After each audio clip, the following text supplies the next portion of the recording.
እንኳን አደረሰሽ። እንኳን አብራ አደረሰሽ። ቢጫ ከለር ተስፋ ነው። ምን ባይደውይ ሁሉ ጊዜ ስለ እውነት ሁሌ እልሻለሁ። በቃ እንደዚህ ብለብስ በየቀኑ አሁን ይሄ ምንም አይረብሸኝም።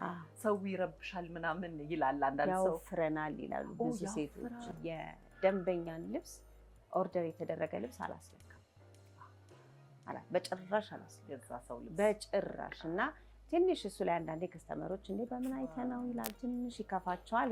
እና አበሻ ልብሶቻችንን እንዴት አድርገን ነው ማጠብ ያለብን? በወሽመሽ የኔ ታግ ላይም አለው ተጽፏል፣ እንዴት እንደምታጥቢው አለው ታጉ ላይ።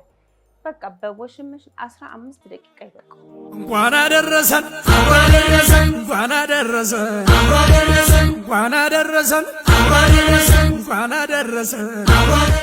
ሱቃችንን ወይ የምንሰራበትን ቦታ ልክ እንደ ቤታችን ከቤታችን በላይ የምንውልበት ማንነታችንም የሚገልጽበት ቦታ። እኔ እንደዚህ ባላገኘውም ሱቅሽ ምገረም ይመስለኛል። እቃው ራሱ ይውጣ፣ እቃው ያውራ፣ ኳሊቲው ያውራ። ከዛ ሰው ራሱ ፈላጊው መምጣት ይጀምራል። አዲስ ነገር ምን አለ ብዬ የምለው በቃ ሰው ሳይለብሰው መልበስ እወዳለሁ ከሆነልኝ ከተሳካልኝ። ነገር ግን ሌላ ሰው ስለለበሰውም አልለብስም የምል ሴት አይደለሁም። ከወደድኩት ዋይ ናት። ግን ሁሌም አዲስ ነገር ላይ ሲታይ እወዳለሁ።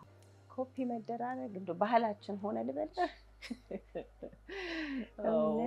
ምን አለ መሰለሽ ኢትዮጵያ ውስጥ ስራ አልተነካም። በጣም ብዙ ስራ አለ። አንድ ሴት ልጅ አንቺ ስላደረግሽው ብቻ እኔ ላይ ያ ልብስ ያምራል ብዬ አልልም። እኔ በጣም አድናቂ ነኝ። ሴት ልጅ ሲያምር ዛሬ የለበሽው ምናምን ሰውነቷ ላይ ቆንጆ ከመሰለኝ አደንቃለሁ። ሽቶ እንደውም አይጠየቅም ይላሉ አዋቂዎች።